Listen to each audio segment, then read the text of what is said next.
제단 주체나고 송유화です. 주체지는 송유화です.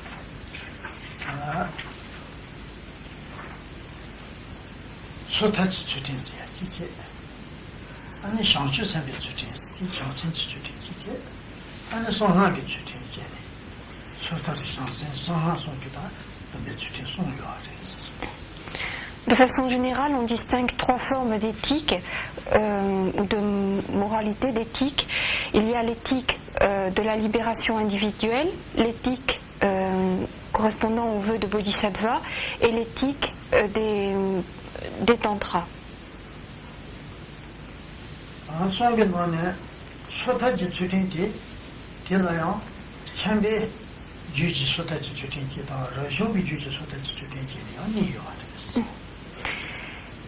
Et en ce qui concerne la première, donc l'éthique de la libération individuelle, on distingue à l'intérieur de celle-ci à nouveau deux sous-catégories. Il y a l'éthique de libération individuelle propre aux religieux et celle qui est propre aux laïcs.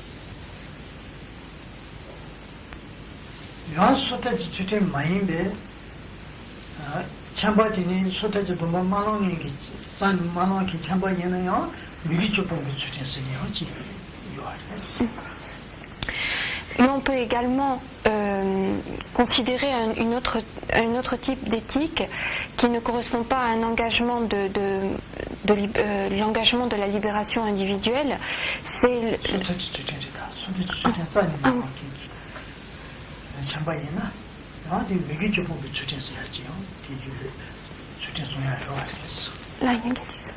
소타기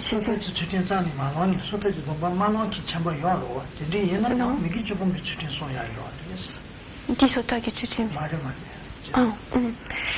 Et on distingue également un type d'éthique qui est pour ceux qui n'ont jamais pris la libération individuelle, qui est le fait de s'engager dans l'abandon des actes non vertueux.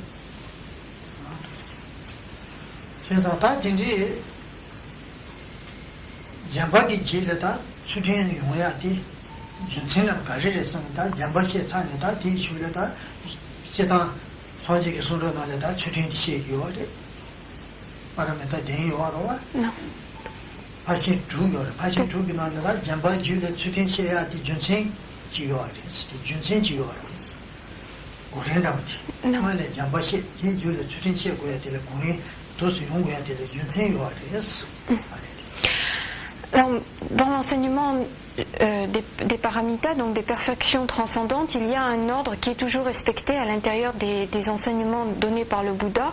Et cet ordre, c'est toujours au départ le don, la perfection du don, puis la perfection de l'éthique. Et cet ordre n'est pas donné au hasard, il y a des raisons bien particulières pour que ces paramitas soient exposés de cette façon-ci. 윤생 가르쳤으면 잠배 나니 전에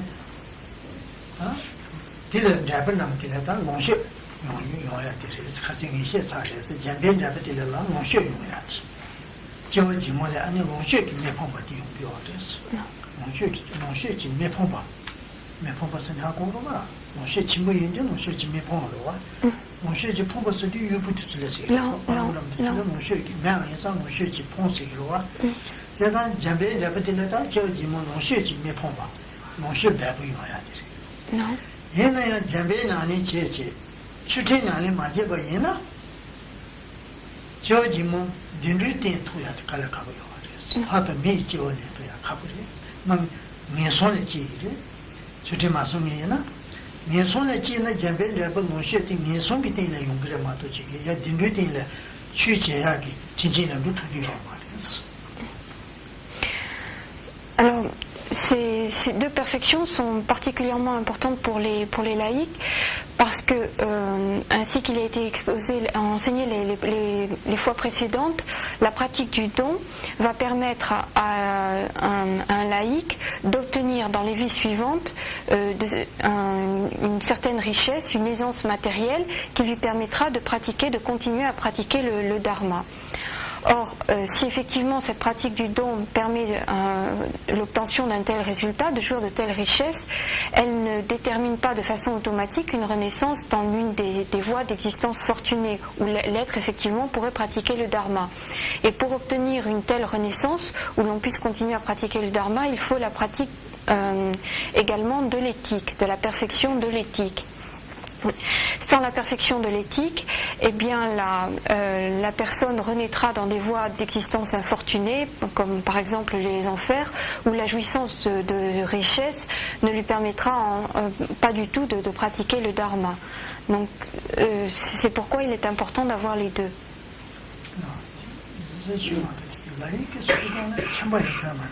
Là.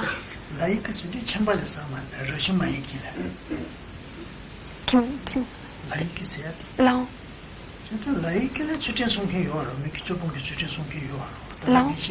Là. Annie.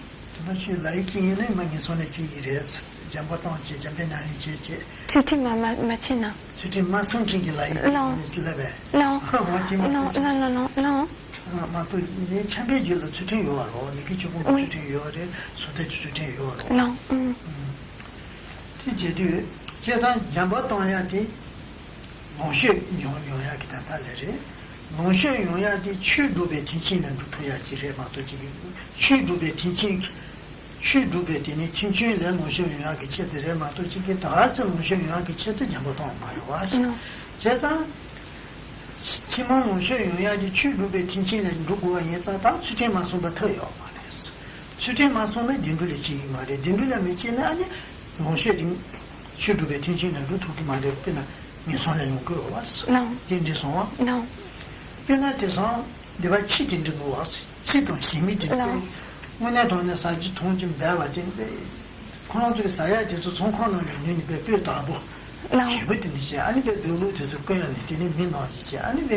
Non.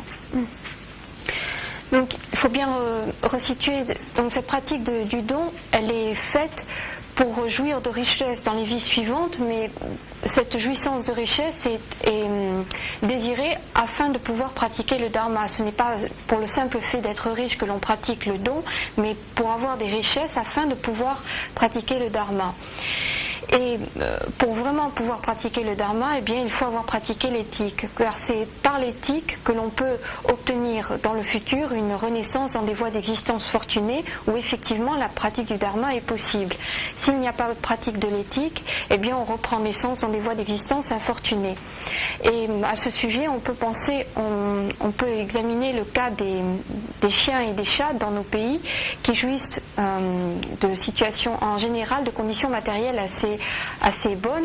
Ils ont de la bonne nourriture, souvent c'est des plats choisis, il y a toute une industrie avec des mets raffinés, il y a des vêtements qui sont confectionnés pour les chiens et les chats qui ressemblent beaucoup aux vêtements que portent les hommes. On leur fait des dodos, enfin des lits qui sont particulièrement confortables et enfin ils disposent vraiment de richesses extrêmement grandes. Et cela est dû au fait que dans des vies antérieures, ils avaient effectivement pratiqué le don. Donc en résultat de cette pratique du don, ils jouissent de richesses matérielles. Mais comme ils n'ont pas pratiqué l'éthique, eh bien, ils ont repris naissance dans ce que l'on appelle communément une des voies d'existence infortunées, celle des animaux.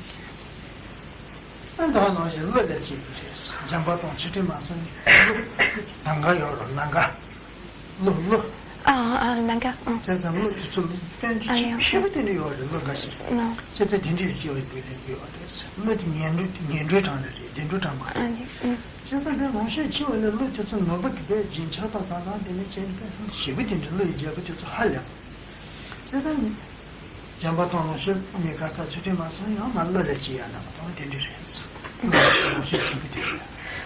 On dit également que lorsque l'on pratique le don sans pratiquer l'éthique, eh bien on risque de reprendre naissance parmi les nagas. Alors ce sont des êtres aquatiques qui jouissent de richesses fabuleuses, qui sont les gardiens de trésors, de joyaux extrêmement précieux, très, très beaux, ils jouissent de richesses extrêmement précieuses, mais leur renaissance fait partie de ces voies d'existence infortunées.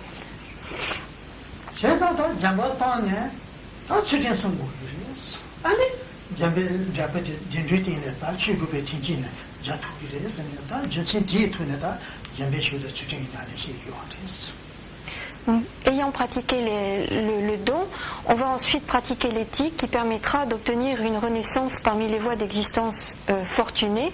Et c'est pourquoi, dans son enseignement, le Bouddha a commencé par parler de la pratique du don et ensuite de la pratique de l'éthique qui doit venir compléter, suivre à la pratique du don.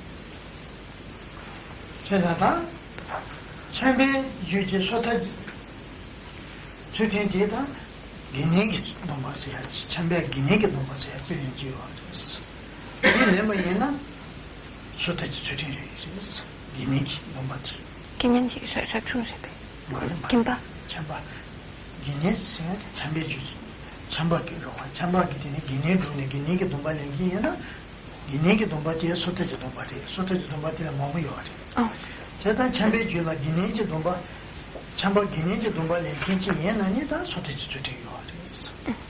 이면은 다 미기 조금기 주된 송고 아니었어. 기내지 좀 말랭이 참바이나 다 얘나야 말로 소태 주된 게 나야 말로 아니 미기 조금기 주됐어.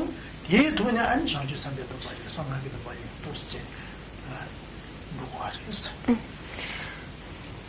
Donc la première chose, disons les premières étapes sont déjà de prendre les vœux de Upasika GB. Les vœux d'Upasika, c'est-à-dire de fidèles laïcs, ou bien alors au minimum de prendre les engagements d'abandonner les actes non vertueux.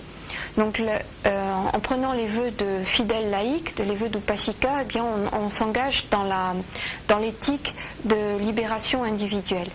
Et puis ensuite, eh bien, on peut continuer en prenant les engagements relevant de l'éthique de Bodhisattva, les engagements relevant des tantras.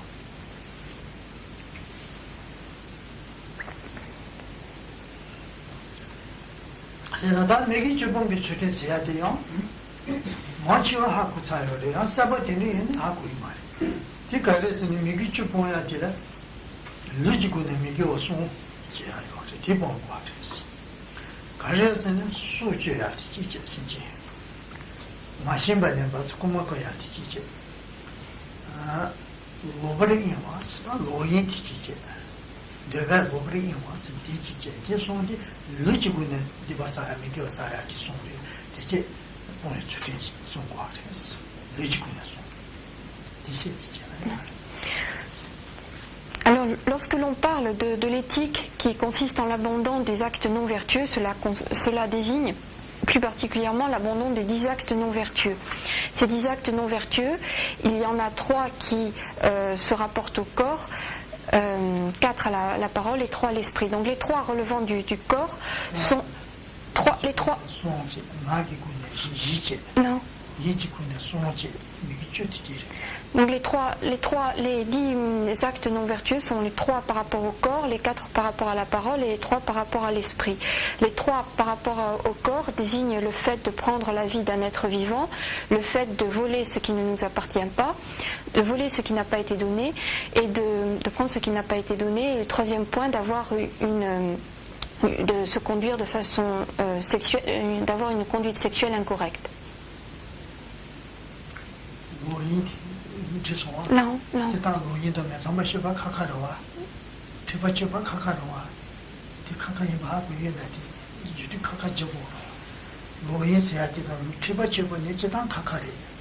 Non, non. Non, non.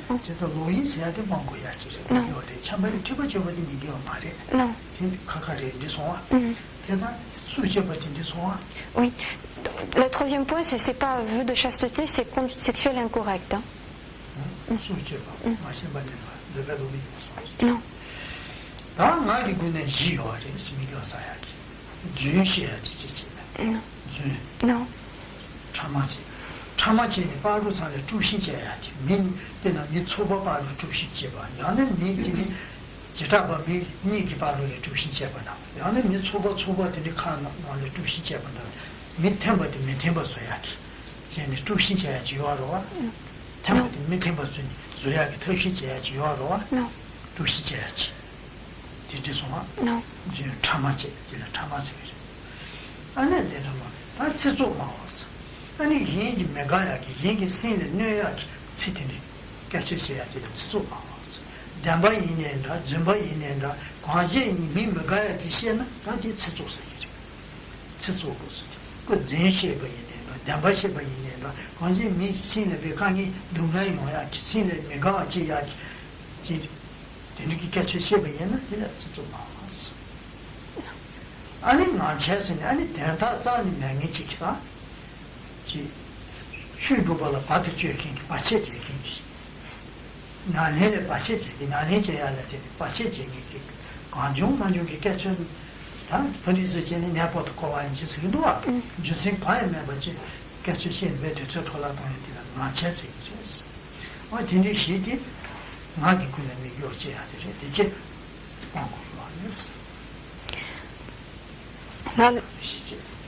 ce qui concerne les quatre actes non vertueux de la parole, il y a le premier, c'est le fait de mentir. Le second, c'est le fait de semer la zizanie à l'intérieur d'un groupe, d'essayer de semer un conflit entre des personnes qui s'entendent bien, donc de semer la discorde, la zizanie.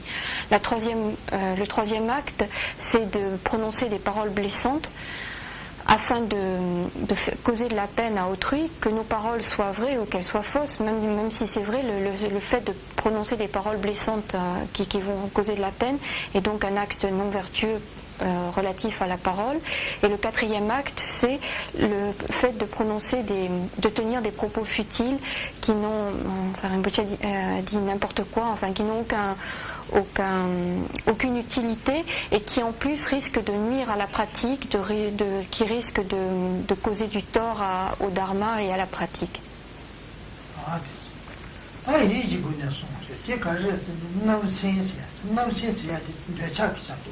얘기 말라 시사를 차신제야지 얘다기 나도 소리 나한테도 로셔한테 맞다니야 되니까 진리를 배 차버지 차신제디 나는 정말 상담지 나는 내리지 정말 상담지 너무 신세하다기 총관 친구 되는 누구에는 너무 신비 영향이 내가 싫어요 잘한다면 맞다야 나는 배피다 통으로 한단지 나는 내가 맞도는 예고와 예고와 세상아 예고와 예고로 두고라고 안지 그님으로 초거라고 사지 예고로 빨아 아마라고 사 마음이 고야 진짜 버치네 소같이 붙이는데 난 납세시다 나나 차신제 받으셨어 내 자기 잡도 지셨어 내 장문에도 말이 내 자기 차도 나대니지 아직 이제 나다 너무 신수리 관련된 많이 좀 사람들 지들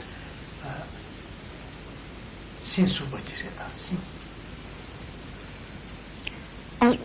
안들 신지 단내 신지 내 신이 가려서 얘는 내 버져야 신 상을 그 빵이야 상 빵이야 그러면 내 버지지 가지제 또 상에 따뜻해 따뜻해 나 가지 얘는 내 버져야 상 피하들 뇌신스 상무들 뇌신스 아니 못다스 해야 되다 타바스미데 요즘 말에 가와자 타에 타바스미데 요즘 말에 비싼 용신이 말이 사 타바면 따와 야는 단지 참바죠 상제 스미데다 용기 반데 용신이 말이 디면 따와 라 준데 스미라 기와레 아니 내가 디와 용기를 내미기 원래 내가 동네 용기를 세트도 다 잡지 제트도 다 용신이 말이 사 디면 따와 어디 제가 뭐 바생이 Merci, bon passe. On dit son petit hijikune, de passage. Quant aux trois actes non vertueux relatifs à l'esprit, cela désigne tout d'abord l'envie à l'égard des biens d'autrui, c'est-à-dire le désir, un désir profond. C'est une des branches, une des branches de l'attachement. C'est une des formes d'attachement. Ce n'est pas l'attachement proprement dit, c'est une des branches de l'attachement. Et c'est ce désir très, très profond d'obtenir les choses que l'on voit autour de soi alors qu'elles ne nous appartiennent pas. Et le fait d'aller se promener dans un grand magasin peut susciter, le plus fréquemment, ça suscite en nous de nombreuses envies. Tiens, ça serait bien pour moi. Oh, il faut absolument que j'achète ça, j'en ai pas. Ou il faudra que je l'achète pour mes enfants, pour mes parents, pour mon mari, pour ma femme, etc. Et le fait d'aller dans un magasin et de voir tous ces biens devant nos yeux va susciter beaucoup d'envie. Alors cette envie de posséder des biens qui ne nous appartiennent pas est considéré comme un des actes non vertueux relatifs à l'esprit. Le deuxième acte non vertueux relatif à l'esprit, c'est le désir de nuire, la méchanceté, c'est-à-dire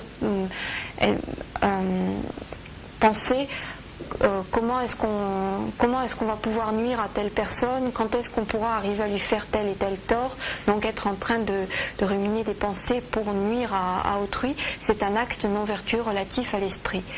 Et puis le troisième, ce sont les vues fausses, c'est-à-dire penser que la libération, ça n'existe pas, qu'il n'y a aucune possibilité de se libérer du samsara, du cycle des existences, que les Bouddhas complètement éveillés et omniscients n'existent pas non plus, n'ont pas de réalité, que la loi de la causalité n'est pas un principe véritable qui existe véritablement, et qu'il n'est pas vrai qu'en commettant des actes non vertueux, on obtient en résultat la souffrance, et en accomplissant des actes vertueux, on obtient en fruit le bonheur. Donc que tous ces principes sont faux.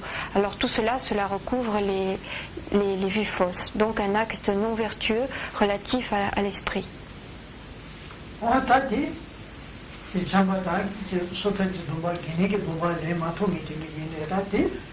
entre deux sont des dits, tu t'es dit, après tu n'as rien mangé là, change ça de tu t'es dit, de son nom que tu t'es eu là, il y a marié. Mais change ça de tu, son nom qui n'a rien changé, il y a dit, moi le change ça de tu, donc on est quoi. change ça de donc on est là, dit là, mata ya mais que tu bon que tu t'es quoi. Ça saute tu t'es mal là, mais que tu bon que tu t'es mal, tu t'es là, car c'est pour rester. 미기 주본 그 주디 자자 자탐바 제메 버터다 가버리었어. 얘네 미기 주본 그 주디 과리었다. 디면은 아니 상주선도 뭐도 상하게도 뭐에 토야요 말이야. 제가 도스네 마음의 주쟁이 지혜나다 마타야다지 그래도 좀은 참고 주게 얘기해 본 거지. 이 마토바 이내다 미기 주부도 주제 광 토도치 송과였다. 광이네 광 토도치. 자자 야탐바 좀 해봐서 또 가버리. 얘네 광 토도치 봐. 네가 과에 나오지 봐. 휴제에서 과였어. Cette éthique qui consiste en l'abandon des 10 actes non vertueux est vraiment le minimum, le minimum, la base pour disons pour tout pratiquant. Il est effectivement difficile d'arriver à respecter à 100% les engagements que l'on prend lorsque on dit que l'on va abandonner ces 10 actes non vertueux. Il est effectivement difficile de le respecter complètement. Mais essayer de le respecter autant que l'on peut, faire tous les efforts que l'on que l'on peut pour arriver à respecter ces 10 engagements, c'est le minimum, c'est la base. Et sans cela, il ne pourrait être question de prendre les vœux de Bodhisattva, les engagements de Bodhisattva, et encore moins les engagements que l'on prend dans les tantras. Parce que pour prendre l'éthique relevant des tantras, il faut auparavant avoir pris, s'être engagé dans l'éthique des Bodhisattvas. Et pour pouvoir avoir cette éthique des Bodhisattvas, il faut au minimum avoir pris l'engagement d'abandonner ces 10 actes non vertueux. Donc le mieux, ça serait de prendre les vœux de fidèles laïcs, les vœux de Genyen, d'Upasika, Upasaka et Upasika pour hommes et femmes, mais le minimum, c'est au moins de s'engager à respecter autant que l'on peut l'abandon de ces 10 actes non vertueux.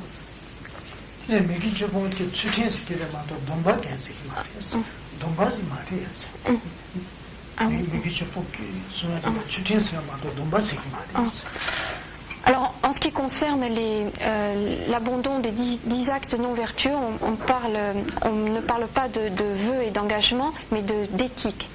On commence à parler de vœux et d'engagement, il faudra vérifier dans la transcription par la suite. En ce qui concerne l'abandon des 10 actes non vertueux, on parle d'éthique et non pas de vœux et d'engagement. On parle de vœux et d'engagement à partir du moment où on devient fidèle laïque, on prend les vœux de fidèle laïque. C'est à partir de ce moment-là seulement qu'on peut parler véritablement d'engagement et de vœux.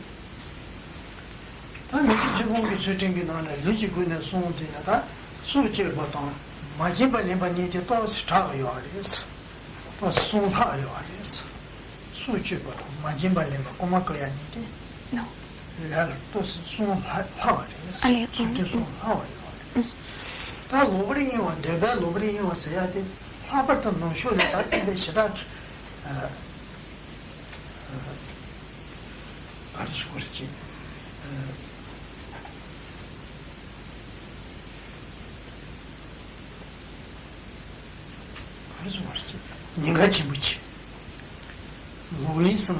Louis.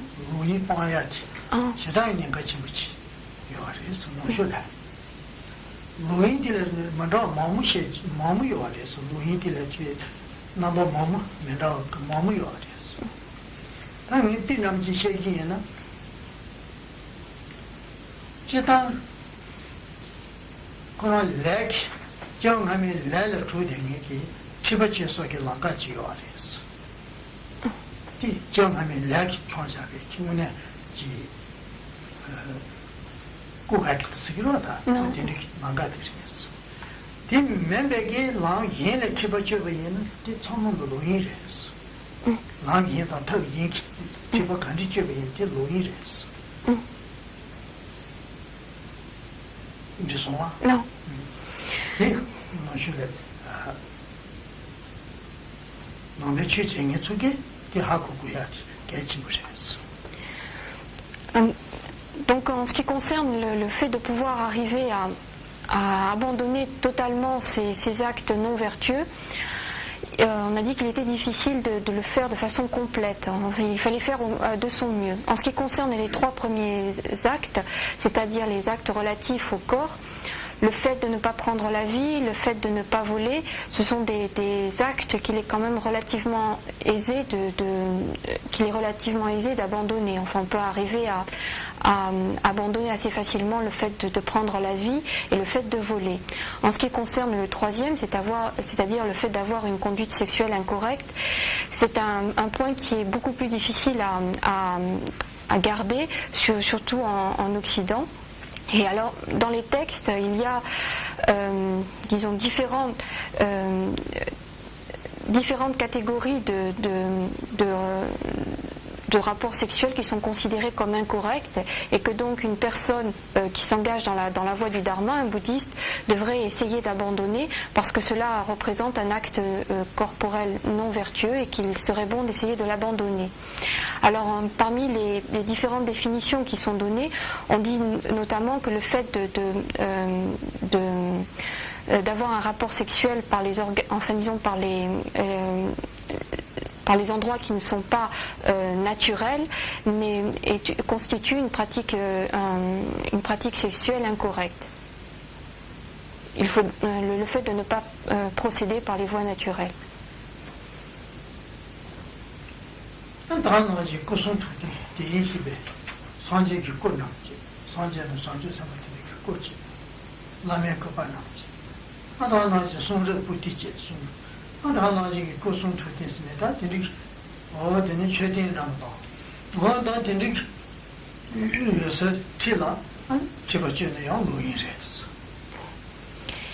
Il est également dit dans les textes que pour quelqu'un qui s'est donc engagé, dans la voie du Dharma, avoir une relation sexuelle dans un lieu où il y a une représentation de Bouddha, où il y a un support de la parole, du corps ou de l'esprit du Bouddha, ou bien une représentation du maître, donc un support sacré.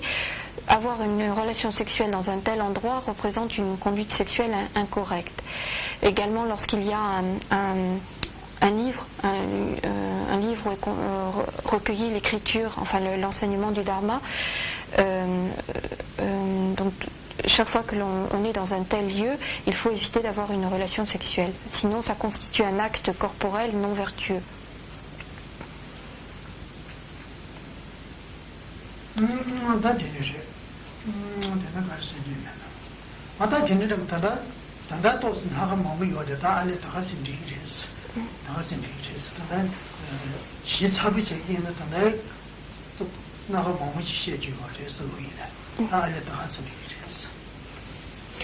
Il y a donc différentes situations, il y a encore beaucoup d'autres situations qui sont exposées dans les textes et qui déterminent le fait qu'une conduite sexuelle soit correcte ou incorrecte. Alors on va rester là pour ce soir, enfin pour aujourd'hui.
Un autre niveau, on peut également, lorsque l'on prend des engagements, des vœux, c'est-à-dire que lorsque l'on s'engage dans un vœu d'éthique, un engagement d'éthique, comme celui de la libération individuelle, comme par exemple le fait de prendre les vœux de fidèles laïcs, eh bien, il y a différents engagements à respecter. Or, il est de tradition, il est de coutume que ces engagements ne sont explicités, ne sont véritablement enseignés que lorsque le disciple a pris les engagements. C'est-à-dire qu'on ne définit pas ce que cela recouvre avant que le disciple ait pris les engagements.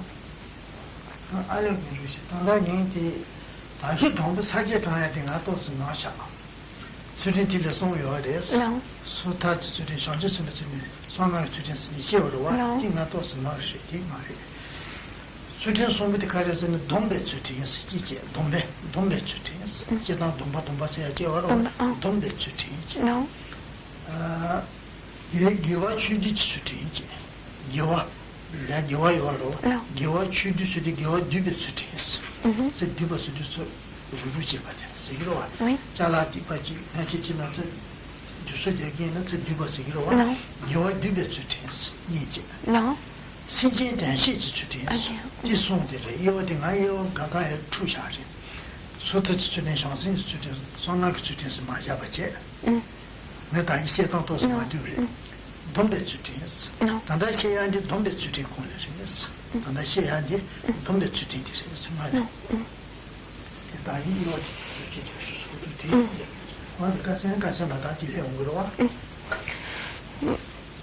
Mais这当的有的，说的就是像是什么这种车的，个上那车的有的，这就一些当的个什么不把写下来，上那个就听这个的。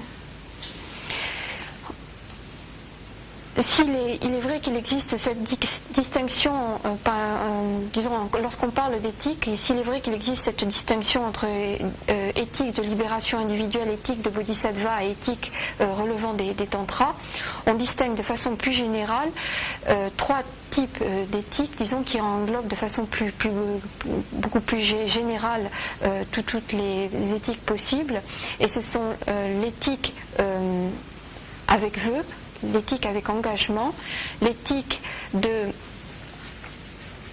d'accumulation d'actes méritoires et l'éthique visant à aider les êtres.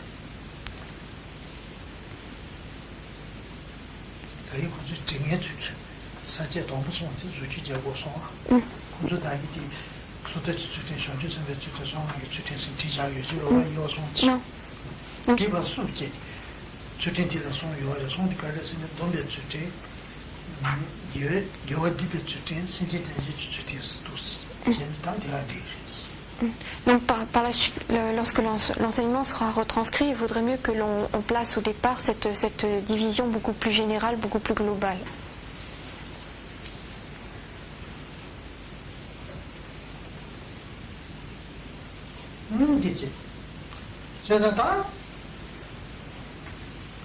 참바 상주 참바들의 참바 얘기지가 러시아 얘기니 상주 참바 참바들이 얘나 다 그이지라지 소태지 주진 맨나요 미기 조공비 주진 여바 얘나 왔다 뒤 동배 주진 구체요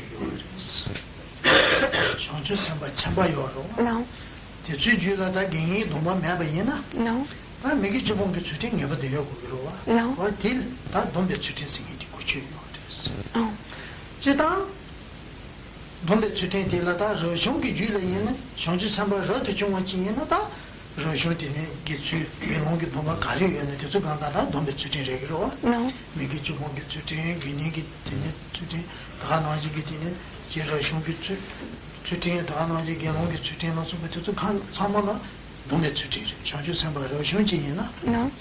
ah changer samba like samba qui yene 다 그이지라 기능이 동바 여바 얘네가 매기 주고는 주대 기능이 동바니까 요래 지네니 동대 주대 아 선주 삼바 디 소타지 동대 마이나다 소타지 동바 짜니 매기 선주 삼바 얘네다 매기 주고는 주대 내가 되고 어디 동대 주대 Lorsque l'on parle de bodhisattva, d'êtres promis à l'éveil, d'êtres qui ont développé la pensée d'éveil, eh bien on distingue les bodhisattvas, ceux qui s'engagent dans la voie des bodhisattvas, on distingue parmi eux les laïcs et les religieux. Alors lorsqu'il s'agit d'un religieux qui s'est engagé dans la voie des bodhisattvas, dans la pratique des bodhisattvas, il fait partie de ceux qui ont l'éthique des vœux, l'éthique des engagements, puisqu'il a déjà en lui les vœux, il a des vœux de religieux, il a les vœux de bhikshu, de moine ordonné, ou bien il a des vœux de novice au minimum. Donc il fait partie de ceux qui ont l'éthique de vœux d'engagement. Et lorsque l'on parle d'un laïc qui s'est engagé sur la voie des bodhisattvas, il n'est pas obligatoire qu'un laïc ait pris les engagements de libération individuelle. Il n'est pas obligatoire qu'il ait pris les engagements de fidèles laïcs. Mais il a au minimum en lui cette éthique de l'abandon des 10 actes non vertueux. Et de ce fait, dans la mesure où il s'est engagé dans la voie des bodhisattvas, même s'il est laïque, on dit également, et même s'il n'a que cette éthique des 10 actes, d'abandon des 10 actes non vertueux, on dit également qu'il a une éthique relevant des engagements.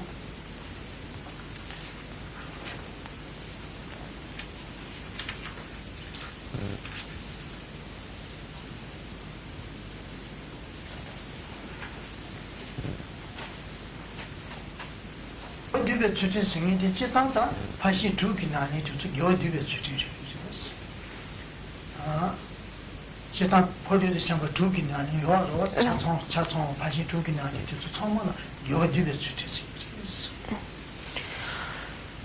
Ce que l'on désigne par l'éthique de l'accumulation d'actes méritoires, cela désigne de façon générale la pratique des 6 perfections transcendantes, donc des 6 paramitas.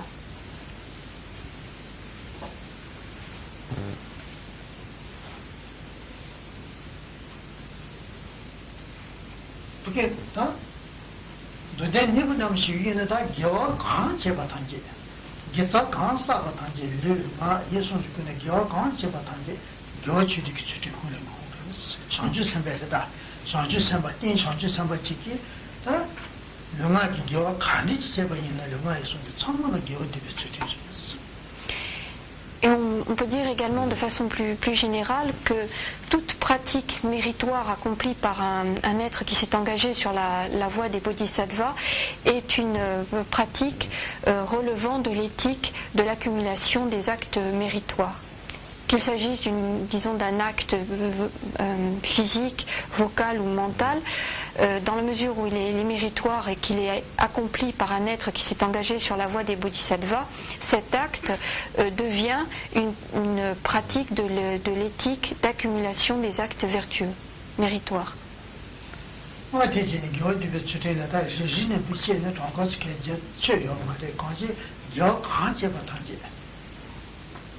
Alors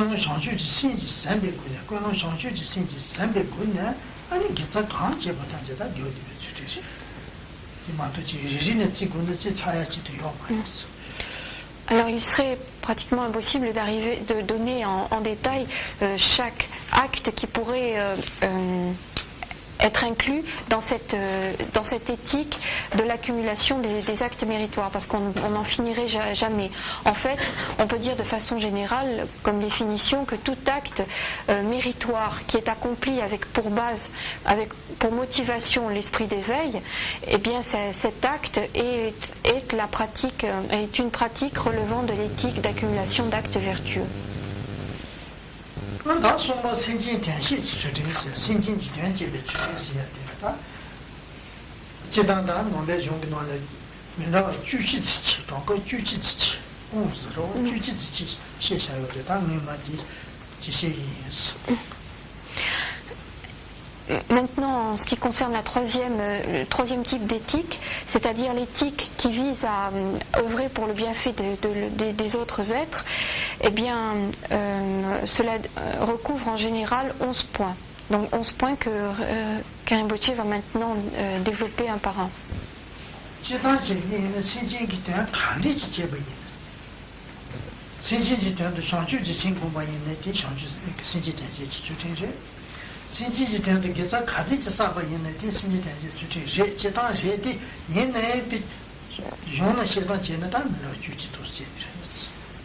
Bien sûr, on peut donner comme définition générale que tout acte qui est accompli avec pour motivation l'esprit d'éveil et qui vise au bien-être de l'ensemble, au bien-être des autres êtres, et qui apporte effectivement le bien-être aux autres êtres, tout acte qui remplit à ces conditions relève de l'éthique de cette troisième forme d'éthique. Ça, c'est une définition générale. Mais ceci dit, on trouve une exposition en 11 points à l'intérieur des Écritures.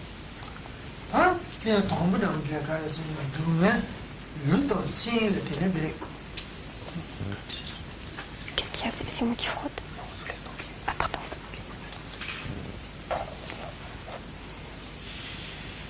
Luton signe de 동네 여대 루지 동네 다 신지 동네 여대 기기 신신 지축 대제야 지수에서 동부티 주식이 나는 동부티 루ton 신기 동네 여긴 신진 요로와 루지 동네 다 신지 동네 친구 여대 신진 요로와 지수를 로바지야 지수에서 동부티.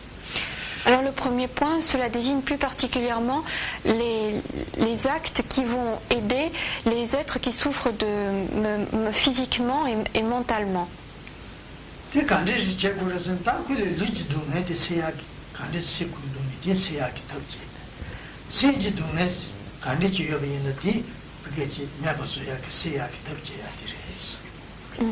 Donc cela désigne plus particulièrement la méthode que l'on va utiliser, enfin les efforts, les moyens que l'on va développer pour essayer de remédier à ces souffrances physiques et mentales qui accablent les êtres autour de nous.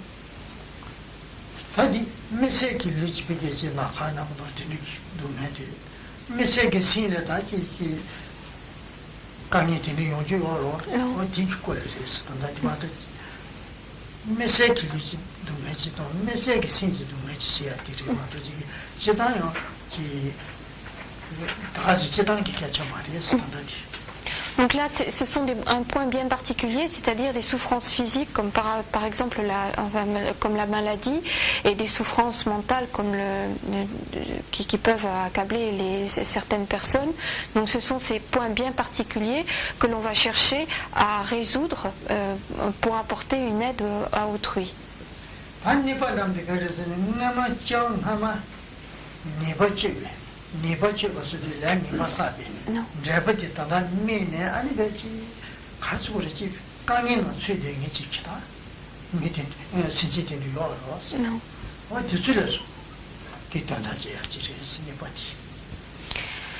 Le deuxième point, c'est le fait d'aider tout particulièrement les êtres qui souffrent actuellement en résultat, qui souffrent actuellement parce que dans des vies antérieures, parce qu'auparavant, ils avaient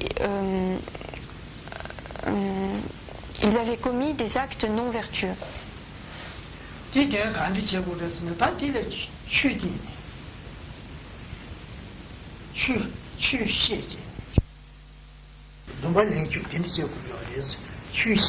Non.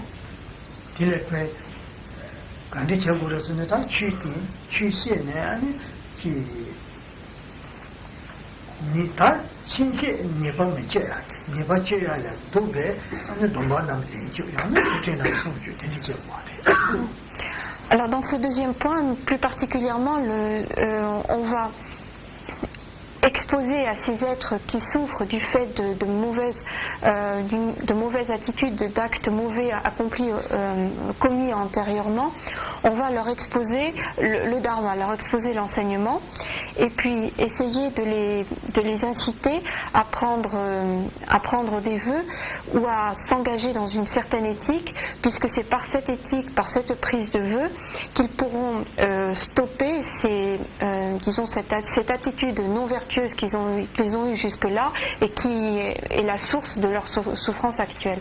Donc leur exposer la loi, l'enseignement du Bouddha, également inciter ces êtres à avoir une attitude qui permette de stopper les actes non vertueux qu'ils ont accomplis jusqu'à présent.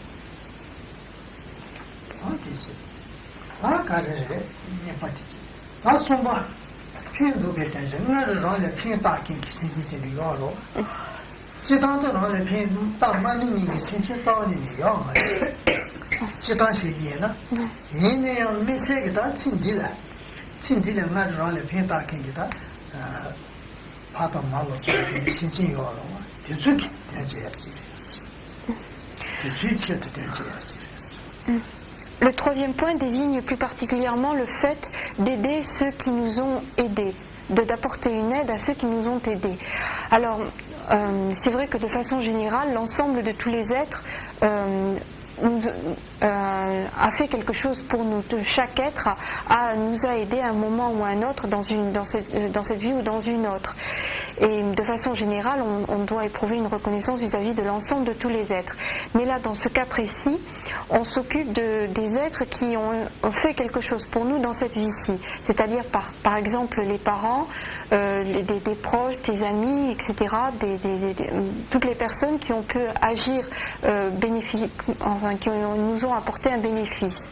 Et donc, on va, dans ce troisième point, œuvrer tout particulièrement pour ces êtres-là.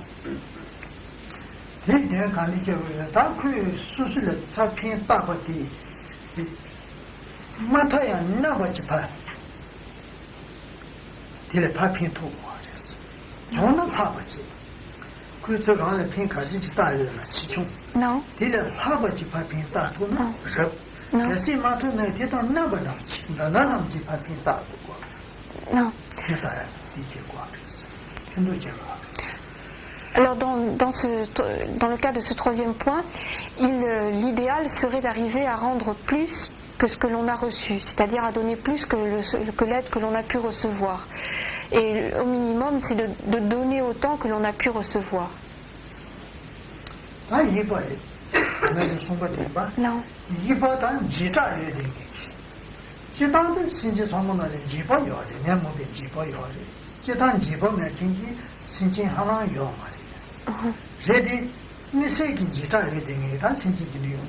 Non.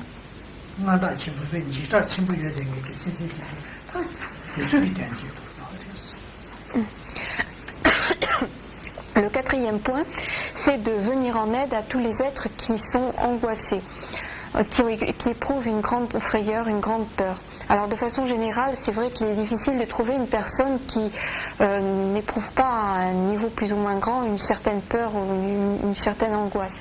Mais là, on s'intéresse plus particulièrement, on va plus particulièrement viser les personnes qui souffrent d'une angoisse extrêmement forte, extrêmement profonde, de façon assez...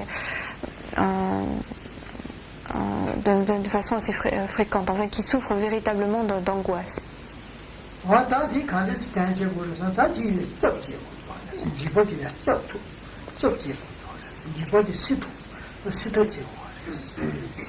Alors dans ces cas-là, on va chercher à apporter une protection, à apporter un refuge à ces personnes qui ont peur.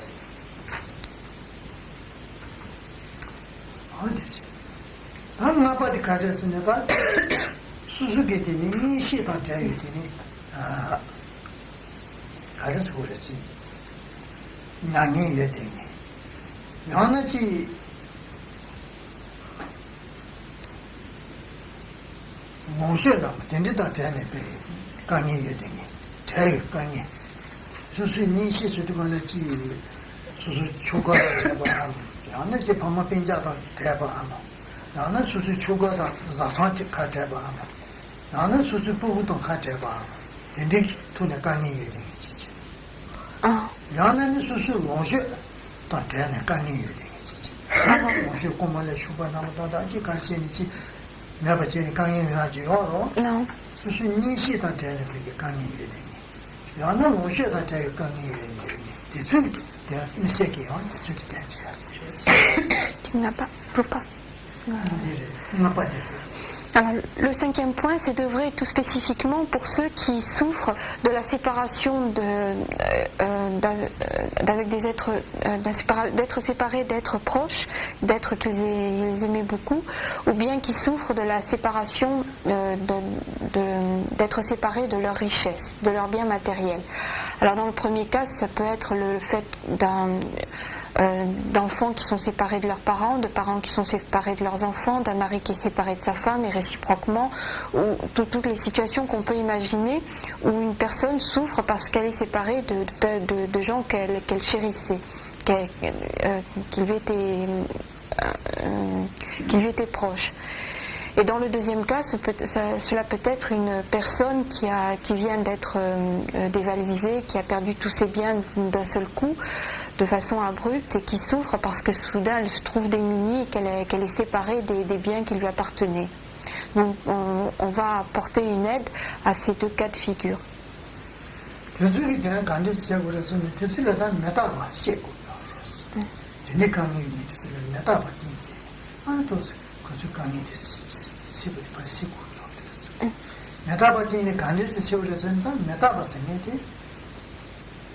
제단한테는 가리 이네 니시 이네다 너무셔 이네다 가리는 니부 가요 말했어 그 무슨 남지 공원에 쇼버 이네 마쇼버 이네 그 한지만 또 버지게 수술에 가져가지 그래서 그 때문에 말했다 말했어 수술 방비냐 남 니키 간디지 이네 그지 메시지 로봇들 그게 지들이 지면에 나히츠나 관다장 가져야지 맞아봐 대야요 말해 나도 정말 내다 말했어 나신 것도 쉬고 시대 관계다 니기다야 가져고 하래 모셔다야 가져고 하래 지금 놈이 제야요 말했어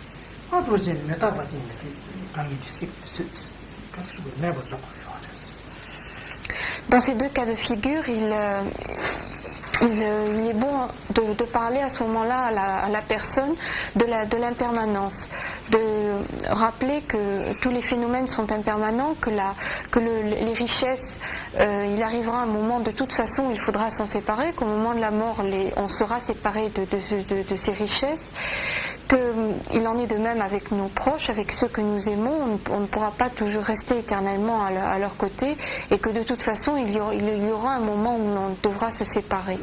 Donc rappeler ça pour essayer d'aider la personne à mieux vivre ce moment, à souffrir moins de cette séparation.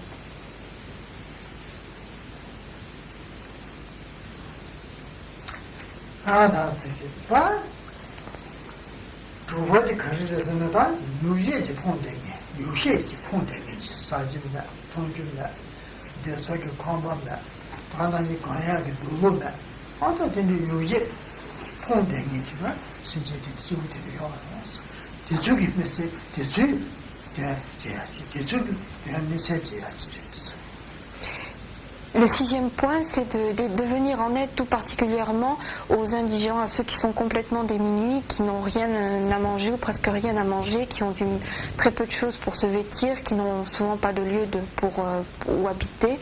Donc venir tout particulièrement en aide à ces personnes qui sont complètement démunies.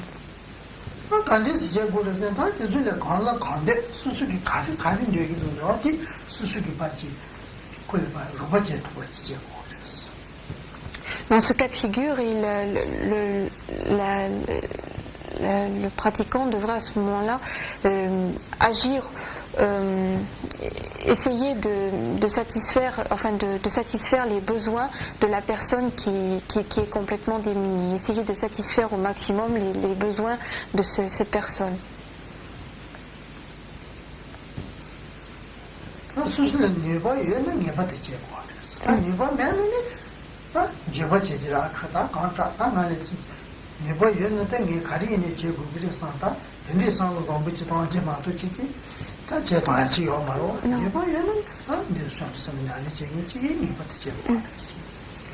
Pour ceux qui s'engagent dans la voie des bodhisattvas, s'ils ont les capacités financières, c'est-à-dire s'ils ont la possibilité effectivement d'aider ces personnes démunies, il est bon de faire autant qu'ils le peuvent, d'agir autant qu'ils peuvent pour venir en aide à ces personnes démunies. Pour ceux qui se sont engagés dans la même pratique mais qui ne jouissent pas d'une aisance matérielle suffisante pour pouvoir venir en aide à ces personnes qui sont démunies, eh bien l'attitude à avoir, c'est déjà d'éprouver un regret de ne pas avoir les fonds nécessaires, les finances nécessaires pour pouvoir venir en aide.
Le septième point consiste à aider tout particulièrement ceux qui sont à la recherche d'un maître, d'un professeur pour leur montrer le chemin à suivre. Ce sont donc des personnes qui sont désemparées, qui ne savent pas trop quel chemin suivre, quelle pratique faire, qui ne savent finalement, qui ne savent pas trop quoi faire et qui sont à la recherche d'un guide, d'un maître pour les aider Et donc le 7e point vise les personnes qui ont ce manque tout particulier.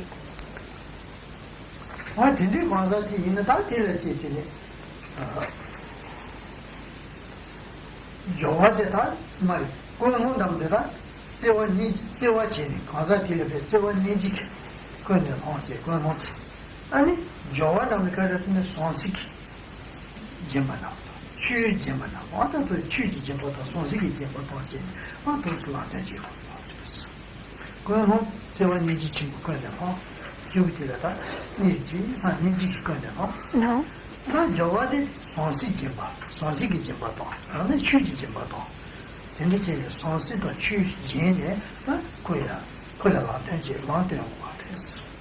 C'est cela, Mama Inaya. Mais quand ça, tu dis du yoga, tu qui tu pas, quand je l'entends, tu dis tu n'as sans qui quand ça du yoga, non, pas qui d'un tiers ou alors, non, qui d'un tiers du quand quand tu tiers ou le sénégal, qu'on a ni qui sans ni qui. Allez, jawadi, qu'on a sans si qui, tu sais, tu dis pas sans si qui dit pas tant, allez qu'on a. Nene maje, nene che ne dibayo, nene che ne dibayo, nene che ne yagu yung kule, nene che ne yagu yung kule ma desan, lonto ki ne ati ne ya, lati yung kuwa res. No. Ako santa? No, sansi se na choa. Sansi se na jalata ntendes. No, sansi se ni che sa ki jimba tong ya ne, sansi ki jimba su di chiwa lu che, chiwa ti ne pe samba, kente gatu teba ji chi ye che jimba ti la sansi ki jimba se kiro wa. No. Alors dans ce cas de figure, celui qui s'est engagé dans la voie des bodhisattvas devra faire des dons matériels à cette personne donc, qui est désemparée, qui ne sait plus trop que faire, lui faire à la fois des dons matériels et également lui prodiguer des conseils, c'est-à-dire lui donner un petit peu lui montrer la voie en lui disant si tu agis comme ça, il va se passer telle et telle chose, par contre si tu agis comme ça, il arrivera tel et tel résultat. Donc essayez déjà de la guider un petit peu parce qu'elle est désemparée et qu'elle a besoin de quelqu'un qui la guide, qui lui montre le chemin. Non.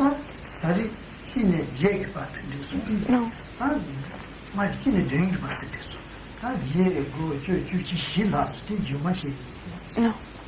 Donc on a donc fait les 7 premiers points et le 8e, 9e, 10e et 11e point. Les 4 points suivants seront abordés la prochaine fois.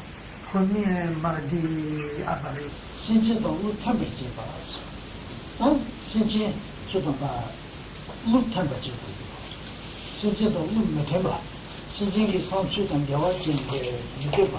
신진기 가진 얘기는 딜라티니 적지 추고 내가 지금 되게 제잖아.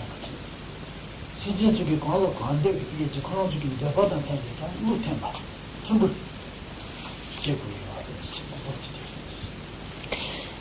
On va continuer ce soir l'enseignement sur l'éthique et on est arrivé au passage où on parle des 11 activités du Bodhisattva qui visent à aider les autres êtres.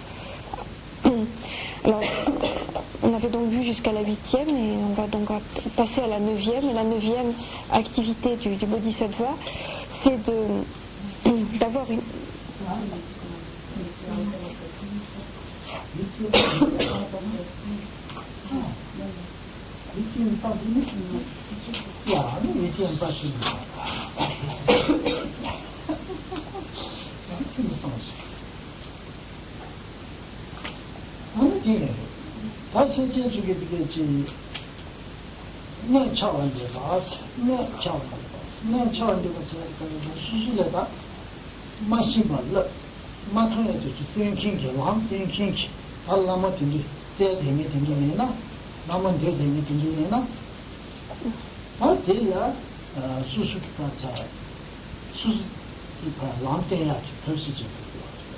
Qui sont ça?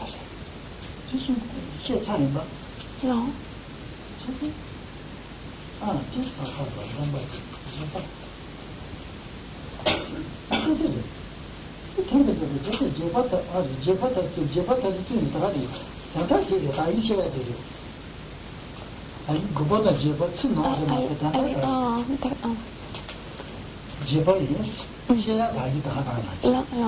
Alors, donc la huitième activité des bodhisattvas qui vise donc à apporter une aide, un bénéfice pour les êtres qui les entourent, ce huitième point, c'est donc le fait d'avoir une activité en harmonie avec les désirs, les souhaits des êtres qui les entourent. C'est-à-dire essayer de ne pas heurter les souhaits, les besoins de ceux qui les entourent.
Donc le principe est d'essayer de satisfaire au maximum aux souhaits, aux besoins des êtres qui entourent. Alors, ceux-ci pourraient essayer d'être en harmonie avec leurs besoins, avec leurs souhaits, pour essayer de répondre à leurs souhaits, à leurs besoins, mais ceci dans la limite où cela ne nuit pas aux engagements que le pratiquant qui s'est engagé sur la voie des bodhisattvas a pris. C'est-à-dire que cela ne doit pas non plus être en opposition avec les engagements qu'il a pris. Mais là encore, on émet une nuance, c'est-à-dire qu'il y a des activités qui heurtent de façon radicale les engagements que cet être qui s'est engagé dans la voie des bodhisattvas a pris. Il y en a d'autres activités qui heurtent de façon moins radicale. Donc là encore, il faut examiner la situation et se dire, voyons, si j'agis comme ça, c'est contraire aux engagements que j'ai pris, mais peut-être que cela sera extrêmement bénéfique pour cet être et que ça l'amènera à être en harmonie avec la pratique. Donc peut-être qu'il y a un avantage, même si pour moi ça représente une activité contraire à mes engagements, peut-être que le bénéfice pour cet être est plus grand que le tort que cela me cause par rapport aux engagements. Mais si l'activité cause un tort beaucoup trop grand et que les bénéfices que cela peut entraîner pour la personne à l'égard de laquelle on agit sont minimes, eh bien il ne convient pas d'agir de cette façon-là. Donc il faut examiner, voir un petit peu dans quel contexte on évolue. Et un type d'activité de ce genre, ça serait par exemple lorsque l'on a pris l'engagement de ne pas manger de viande, se trouvant avec quelqu'un qui mange de la viande, se mettre à manger de la viande parce que disons, ça réjouit la personne de nous voir manger de la viande.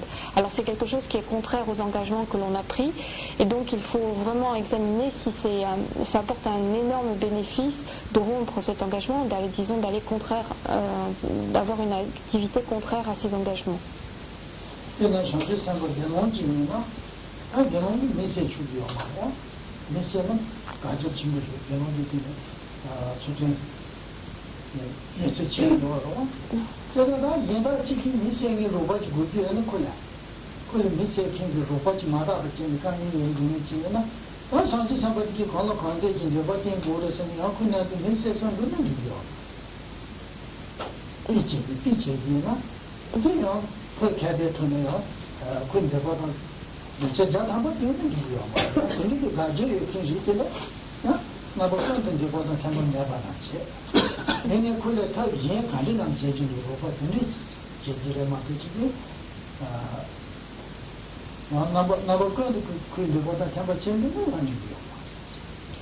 Le principe de le principe dans ce 8e point, c'est d'essayer de satisfaire tous les besoins des êtres qui nous entourent. Mais ceci avec des limites dans la mesure où cela n'est pas contraire aux engagements que l'on a pu prendre auparavant.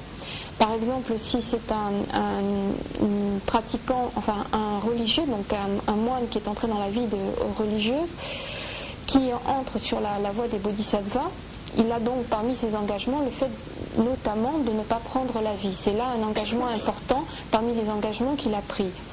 Et s'il rencontre une personne dont le souhait unique c'est de rencontrer quelqu'un qui puisse l'aider à accomplir un meurtre, il ne s'agit pas, disons, d'aller avec elle, d'accomplir ce meurtre uniquement parce que c'est le souhait de cette personne et que l'on a pris, disons que dans notre attitude, on souhaite répondre à tous les souhaits des personnes, parce que à ce moment-là, ça serait totalement contraire aux engagements que l'on avait pris au départ. Alors, il ne s'agit pas de dire non de façon catégorique, mais essayer de trouver une méthode habile, un moyen habile, afin de détourner la personne de ce souhait et d'essayer de la satisfaire d'une autre façon.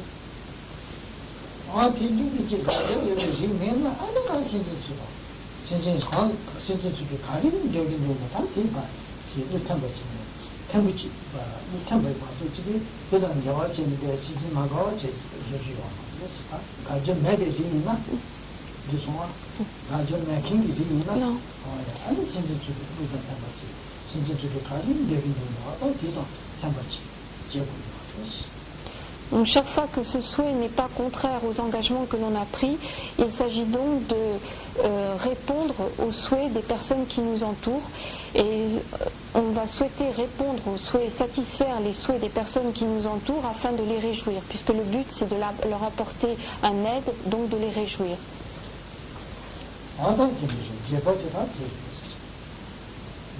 Là. Donc voilà pour le 8e point.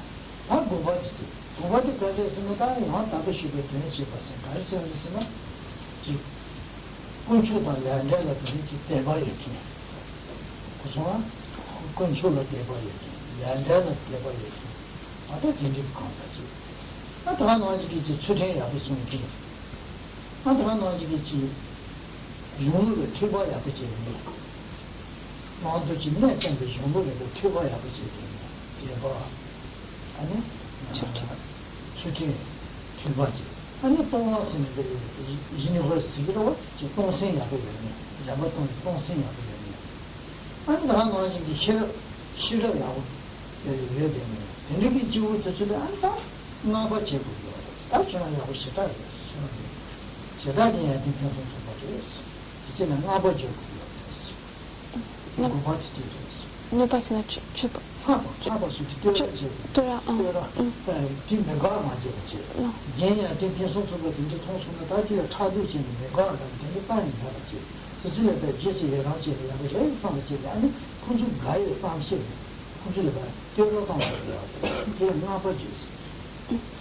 Le 9e point consiste à faire l'éloge de ceux qui ont développé en eux les qualités suivantes, c'est-à-dire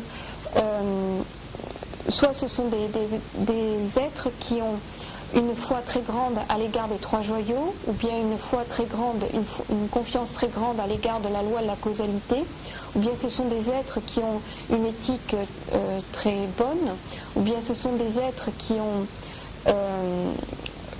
qui pratiquent la générosité de façon extrêmement large, ou bien alors ce sont des êtres qui...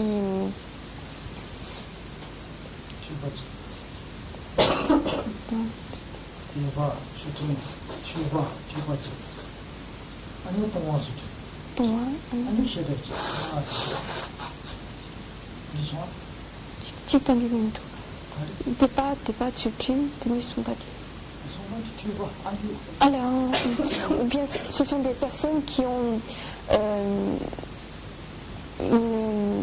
écouté de nombreux enseignements, qui ont une écoute extrêmement grande des enseignements, ou bien alors ce sont des personnes qui ont développé une grande sagesse vis-à-vis de la vacuité.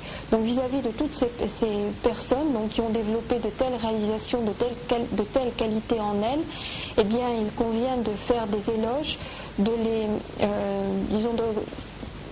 d'avoir une attitude qui réjouisse ces personnes.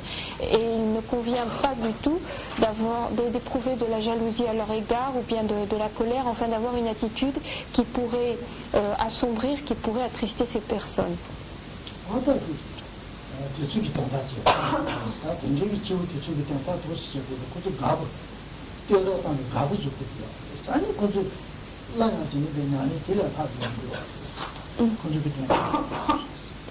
Le principe, c'est donc de réjouir ces personnes par les louanges que l'on va prononcer par rapport à elles.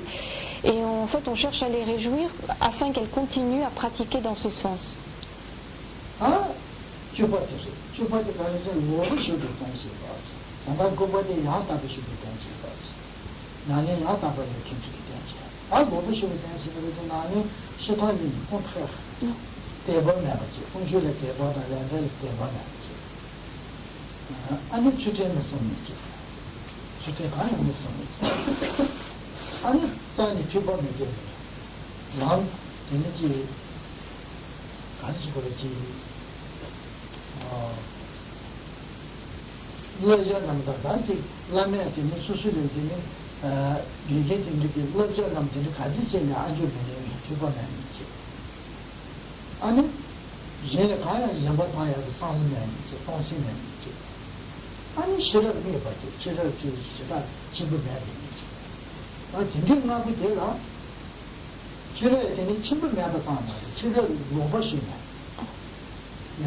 le 10e point consiste c'est un peu le contraire du 9e point, c'est-à-dire que l'on va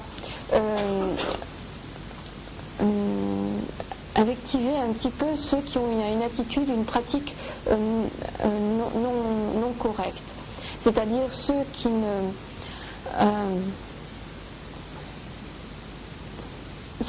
pas de foi confiante à l'égard des trois joyaux, ceux qui n'ont pas de foi confiante à l'égard de la loi de la causalité, ceux qui ne respectent pas les engagements de l'éthique, ceux qui n'écoutent pratiquement pas d'enseignements, qui n'en ont jamais écouté ou qui les écoutent très peu d'une oreille distraite, ceux qui ont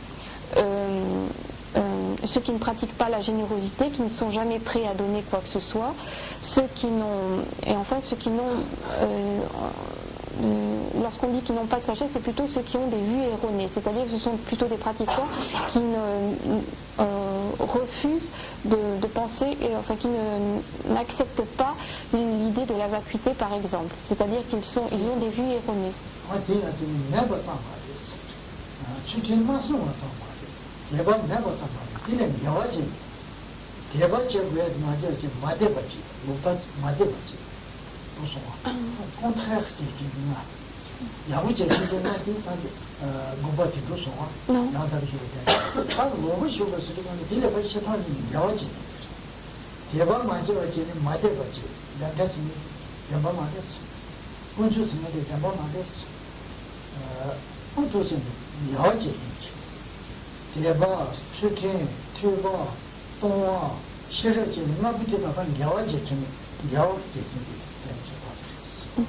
Donc pour résumer, ce sont ceux qui ont une attitude tout à fait contraire à celle qu'on a vue dans le 9e point, à l'égard de la foi, à l'égard de l'éthique, à l'égard du don, à l'égard de l'écoute et à l'égard de la sagesse. C'est-à-dire ils ont une attitude totalement contraire à ceux dont on faisait la louange au niveau du 9e point.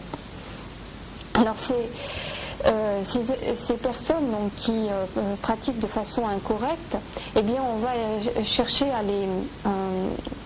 un petit peu à les punir, à essayer de les remettre un petit peu vers une pratique correcte. Et pour cela, eh bien on va leur dire, si tu continues ça fait un certain temps que tu pratiques, mais tu ne respectes pas l'éthique, par exemple, tu as une pratique incorrecte par rapport à la générosité, etc. Et de ce fait, eh bien, pendant, par exemple, 3 mois ou 4 mois, tu ne pourras plus venir écouter des enseignements, puisque tu te comportes mal, eh bien, tu n'as plus le droit de venir. Si ce sont des personnes qui ont vraiment une attitude incorrecte, on peut, disons, bloquer cette personne et lui dire que pendant tant d'années, bien finalement, il n'aura pas le droit de venir aux enseignements. Ou bien, si c'est une attitude encore plus erronée, on peut lui dire il n'est pas bon que tu continues à dire que tu es bouddhiste puisque ton attitude ne correspond pas à celle d'un bouddhiste. Donc finalement, tu n'as pas le droit de te prétendre bouddhiste alors que ton attitude n'est pas celle d'un bouddhiste. On peut également dire, puisqu'il en est ainsi, puisque tu te comportes de la sorte, eh bien tu n'as plus le droit de venir auprès du maître, c'est-à-dire tu n'as plus le droit de l'approcher, d'être en contact direct avec lui. Donc toutes ces paroles qui cherchent un petit peu en quelque sorte à punir la personne, à essayer de lui faire prendre conscience de ses fautes, sont destinées à lui faire prendre conscience de ses fautes. Donc.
Alors pourquoi avoir de telles paroles et employer de telles punitions à l'égard de ces personnes qui agissent mal?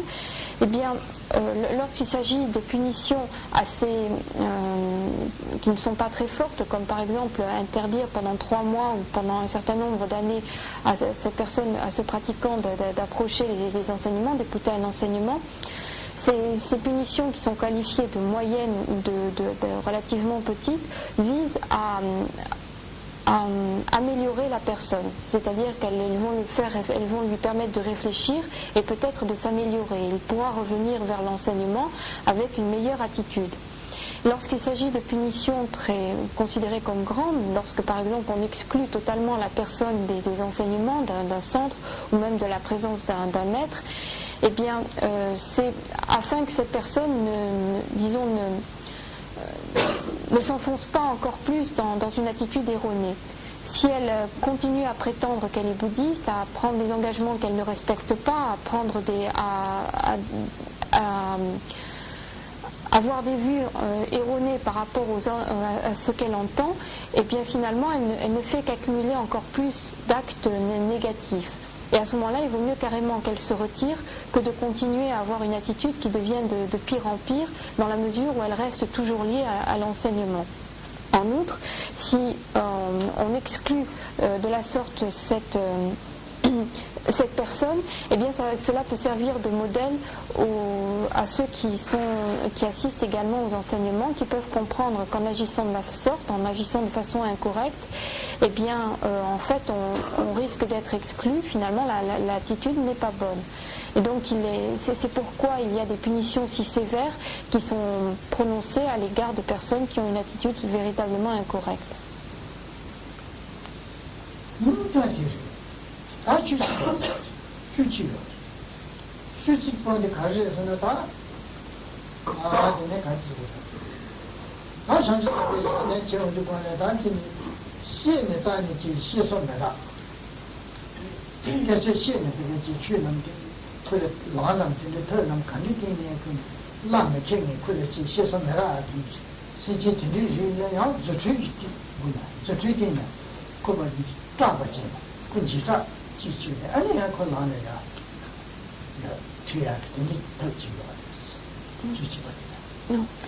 Quant au 11e point, il s'agit pour celui qui est entré sur la voie des bodhisattvas d'utiliser des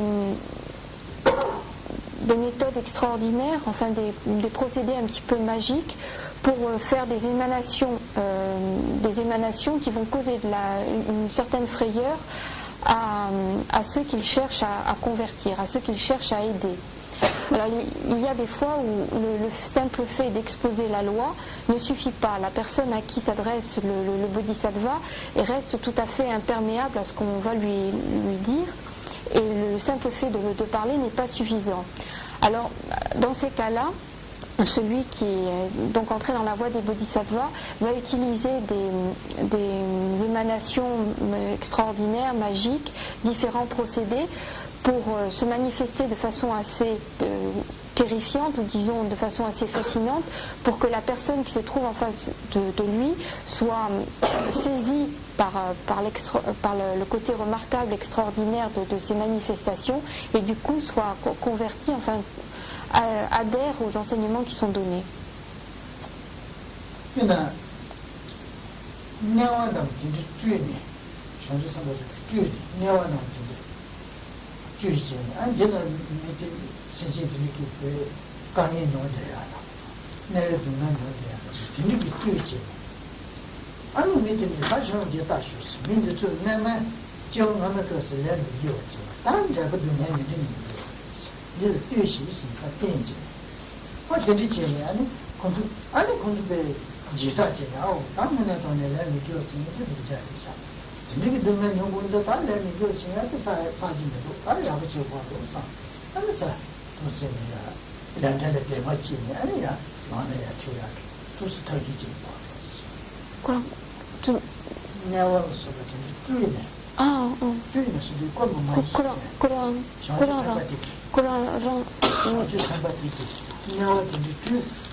아니 주스에 받든지 non, 아니 군대다기로 와 non, 다야 내스미 때문에 팀이 설진해서 이것은 또 사람이 시다기 강인 친구 연구야지 잘 사서 아니 안되려 이 시즌 대박이 뭐래 아니 군대 야부 잘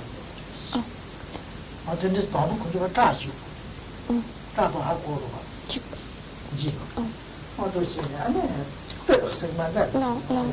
아니 군대를 때 아니 군대 야부 잘 Non. Par exemple, une des méthodes, disons un des moyens magiques que peut employer le Bodhisattva, c'est de émaner devant lui comme une partie des enfers, avec des êtres qui sont en train de souffrir. Et ensuite, à l'auditoire auquel il s'adressait, il va dire: regardez ce qui se passe dans les enfers, quelles sont les souffrances dont souffrent les êtres, qu'est-ce qui attend les êtres qui ont accompli des actes négatifs.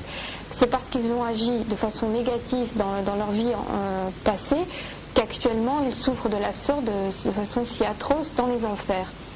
Et en émanant ainsi cette partie d'enfer devant l'auditoire, eh bien l'auditoire est saisi de frayeur, et à ce moment-là, il va croire à la loi de la causalité, comprendre qu'en agissant mal, il subira des souffrances de telle sorte, et ainsi sera convaincu de la véracité de l'enseignement donné par le Bodhisattva.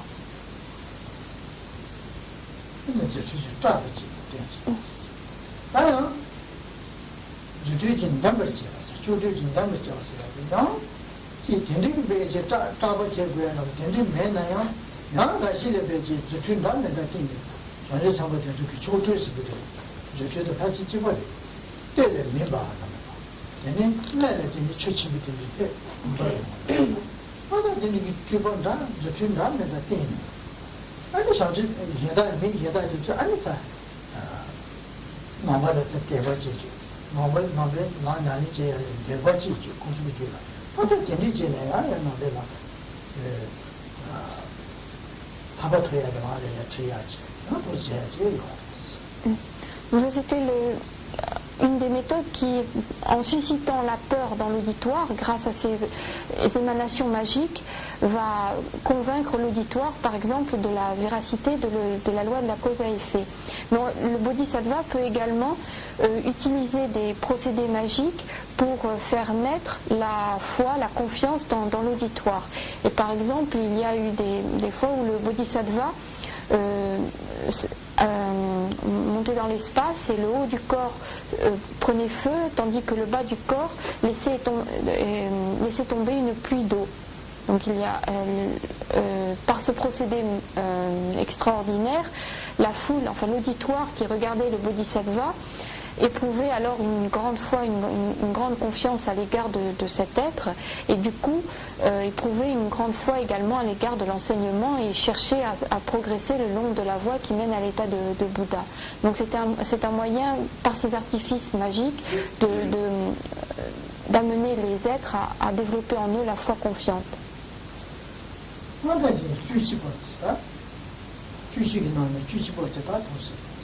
Donc ça c'est pour le 11e point.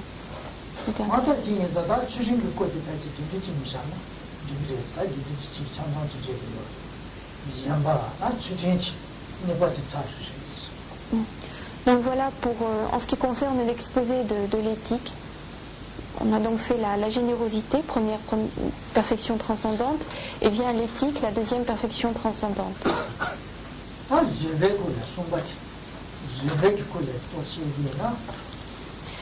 Et on va maintenant passer à la patience.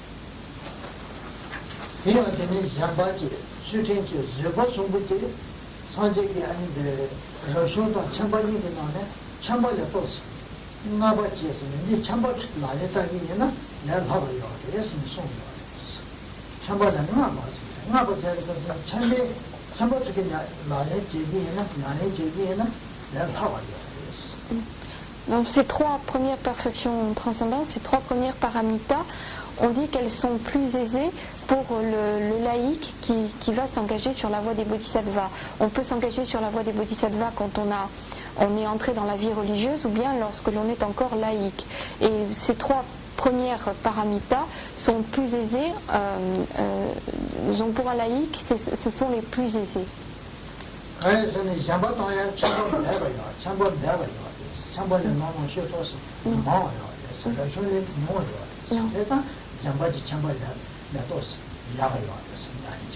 Non.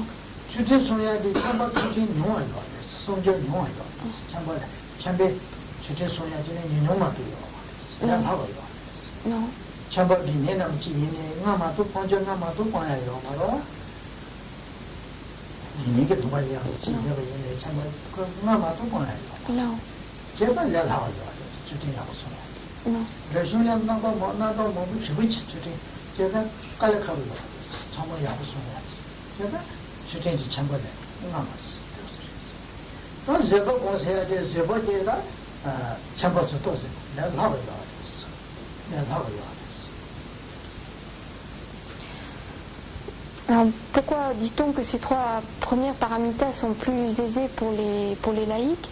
Mais en ce qui concerne la première, la générosité, il est évident qu'un laïc jouit en général de beaucoup plus de richesse qu'un religieux, et donc il est plus facile pour un laïc de donner puisqu'il a plus de richesse. En ce qui concerne l'éthique, les engagements sont plus faciles à tenir pour un laïc parce qu'il en a beaucoup moins. Même si il a pris des vœux de fidèle laïque, eh bien cela recouvre uniquement 5 points, 5 engagements. Donc c'est beaucoup plus facile à tenir que lorsque l'on est religieux où les engagements sont extrêmement plus nombreux. Et de la même façon, la patience est plus aisée à pratiquer pour les laïcs.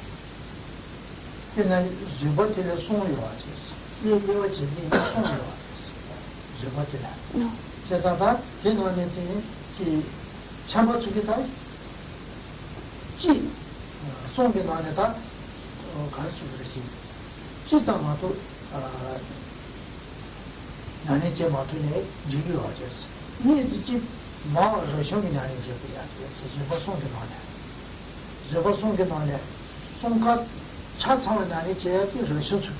Non.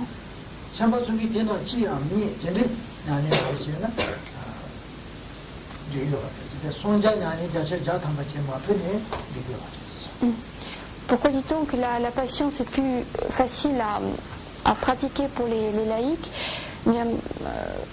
On distingue 3 formes de patience, et c'est uniquement aux religieux, à ceux qui sont entrés dans la vie religieuse, que l'on demande de respecter totalement ces 3 types de patience. Mais à un pratiquant laïque, on demande uniquement de respecter soit une, soit 2 s'il peut, patience. On ne lui demande pas de respecter les 3 patiences. Donc de ce fait, il est plus aisé pour lui de respecter de mettre en pratique cette paramita de la patience, puisque pour lui cela recouvre quelque chose de moins large.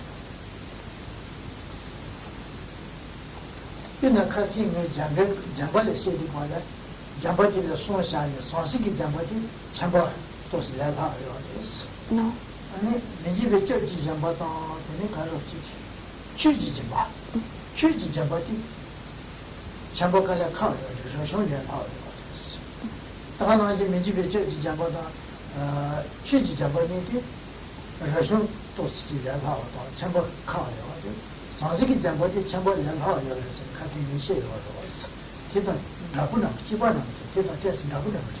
N'est pas dit là.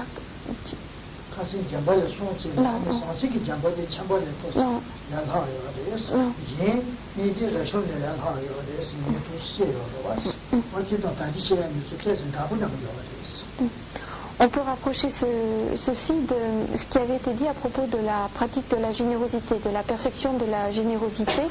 On avait distingué 3 types de générosité, de pratique du don. Et la première, c'était le don de tout ce qui est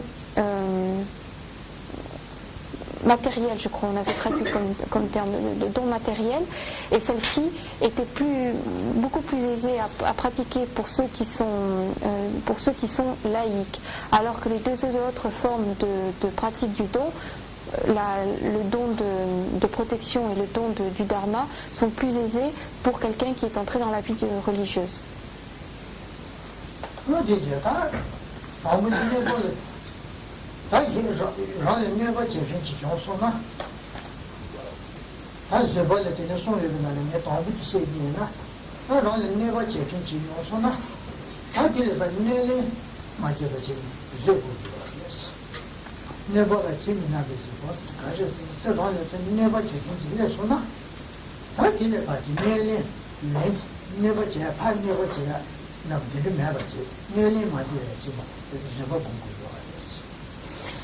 Qu'est-ce que l'on entend par la patience? Bien, la patience, c'est ne pas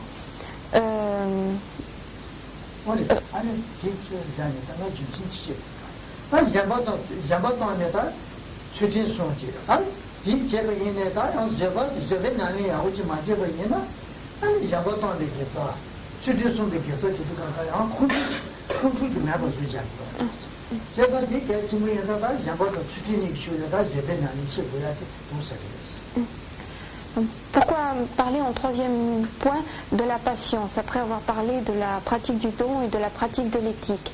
Eh bien, si l'on n'a pas développé en soi la patience, tous les mérites que l'on a pu accumuler par notre pratique du don et notre pratique de l'éthique risquent d'être totalement détruits par une colère qui apparaîtrait en nous parce que nous n'avons pas développé la patience.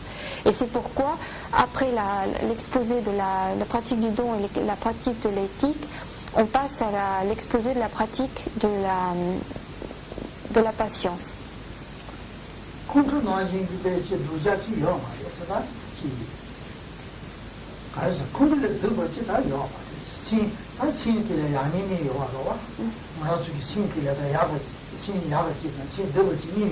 Non.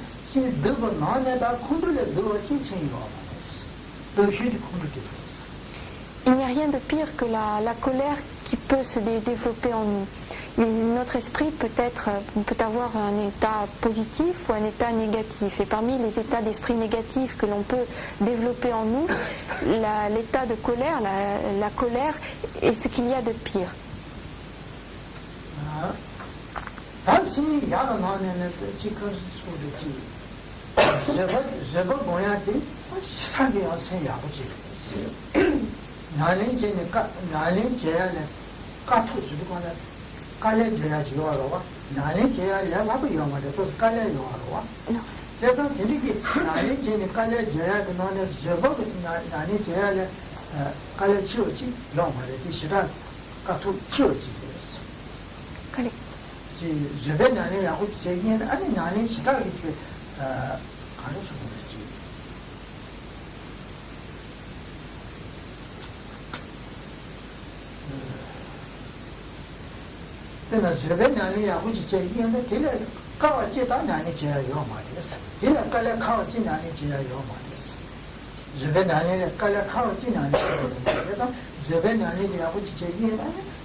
On dit que la pratique de la patience est la pratique la plus ardue.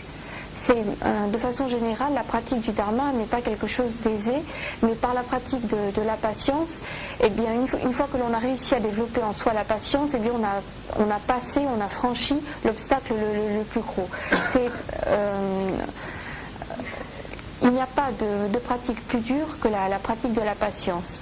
Dans d'autres religions, par exemple dans l'hindouisme, il y a différentes pratiques ascétiques extrêmement dures, extrêmement difficiles, comme le fait de s'immoler, de se brûler, de rester sans manger, etc.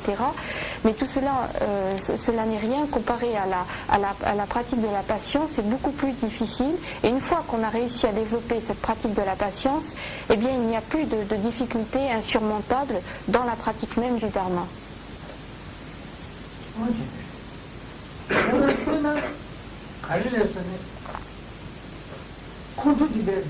durshiti pe shidagi durja yadang kwarayasana marantuki laya gyawa che nyani abu che shayagi laya gyawa che tukina nansai le pija nansai namdila nansai a kuduwa non, c'est moi. ane kunduti kina mile mi bayagi mile Non, keda kaya nansai nali mi jimbayi yana nansai dada si jagirwa non.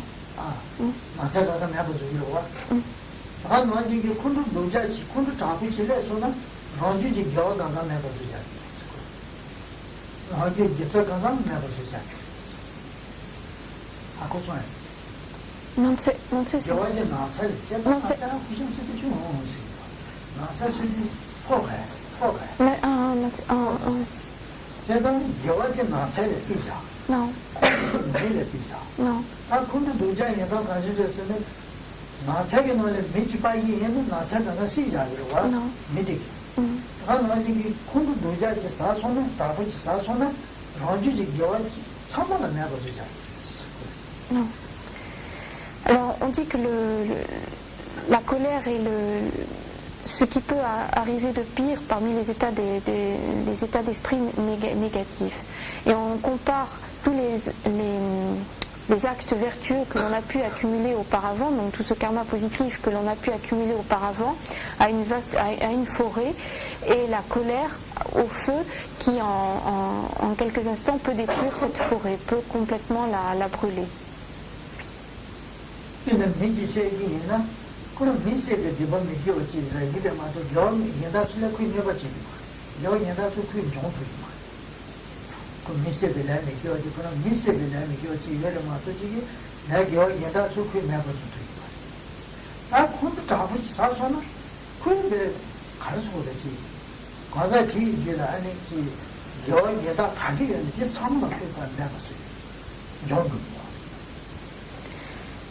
Si l'on prend la vie d'un être, eh bien cet acte négatif va déposer en nous un karma négatif. Mais ça s'arrête là, il y a un karma négatif qui est déposé. Alors que lorsque l'on se met en colère, le fait de se mettre en colère va non seulement déposer un karma négatif, mais va en plus attaquer détruire tous les actes, tous les karmas positifs qui avaient pu être déposés sur le courant de conscience. Donc ça détruit tout ce qui était bon, tout le bon que l'on avait pu développer auparavant.